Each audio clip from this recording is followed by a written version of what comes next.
In recent days, videos and photographs circulating widely online have revealed extraordinary act of defiance inside Iran. Iranian women are seen burning images of the country's supreme leader, Ayatollah Ali Khamenei. In some of the most powerful scenes, women light cigarettes, using the burning portraits themselves. These images are more than symbolic. They represent an open challenge to the authority of the Islamic Republic. Several clips show women without hijabs, openly smoking in public. Acts that are both culturally and legally forbidden under Iranian law. When combined with the destruction of the supreme leader's image, these actions cross multiple red lines enforced by the state. In Iran, burning a photograph of the supreme leader is considered a serious criminal offense. Ayatollah Khamenei holds ultimate political and religious authority, and any public insult to his image is treated as an attack on the regime itself. By lighting cigarettes with these burning portraits, the women are sending a clear message: a rejection of political power, a rejection of religious enforcement, and a rejection of the social controls placed on women's lives. These scenes have spread rapidly across the world, becoming a new symbol of resistance. Many observers see them as part of a renewed wave of protest connected to the women life freedom movement that first erupted in 2022. For many Iranians, these images are not just protest, they are a declaration. Fear is breaking and silence is ending. More than 500 protesters are dead. Nearly 11,000 people have been arrested. And for days, an entire nation has been pushed into digital darkness. Iran is facing one of the most serious internal crises in its modern history. What began as scattered demonstrations has transformed into a nationwide protest movement, challenging authority, demanding accountability, and exposing deep frustrations that have been building for years. For 4 consecutive days, internet access across Iran was largely shut down. Mobile phone services were disrupted. Families could not reach loved ones. Journalists could not verify events. This is Iran isolated under pressure and standing at a historic breaking point.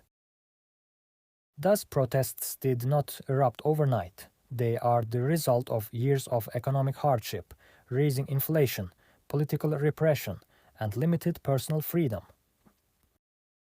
More than half of Iran's population is under the age of 35. They are young, digitally connected, and increasingly frustrated with a future that offers few opportunities. When demonstrations began, they spread rapidly. Students took to the streets. Workers joined them. Women publicly challenged long-standing restrictions in acts of defiance. From Tehran to Mashhad, from Shiraz to Isfahan, the message was clear. This was no longer about a single issue. It was about the future of the country. The government responded swiftly and brutally. Security forces, including elite units and paramilitary groups, were deployed across major cities. Reports of live ammunition followed. Mass arrests escalated. According to a US-based human rights organization, more than 500 protesters have been killed and nearly 10,700 people detained. Human rights groups warn the real number may be significantly higher. Hospitals were reportedly ordered to notify authorities about the injured protesters. Universities were surrounded. Entire neighborhoods were sealed off. And then the blackout.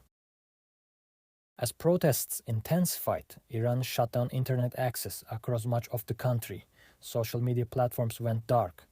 Messaging apps stopped working.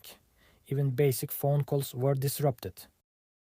The objective was clear: prevent coordination, stop documentation, control the narrative. Despite the shutdown, videos still emerged, smuggled out through risky workarounds. by citizens willing to risk arrest or worse, thought to be heard. Journalists and the human rights groups describe night raids, arbitrary detentions, and pressure on families of the dead.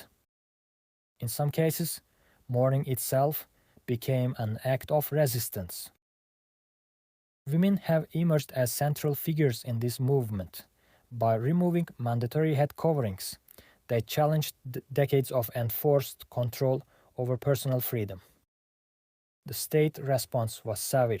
Reports describe intimidation, harassment, and violence. Yet the resistance continues. Iran's youth are driving this uprising. Universities have become flashpoints, classrooms turned into protest zones, campuses into battlegrounds. Fear is widespread, but so is defiance. International reaction has been swift. The United States and the European Union condemned the violence. Sanctions were expanded. The United Nations called for investigations. Iran's government denies wrongdoing, accusing foreign powers of interference. But for many Iranians, this is not about geopolitics. You're watching America World Docs, bringing you real stories, global realities, and powerful documentaries from around the world. Subscribe now and stay informed with the truth.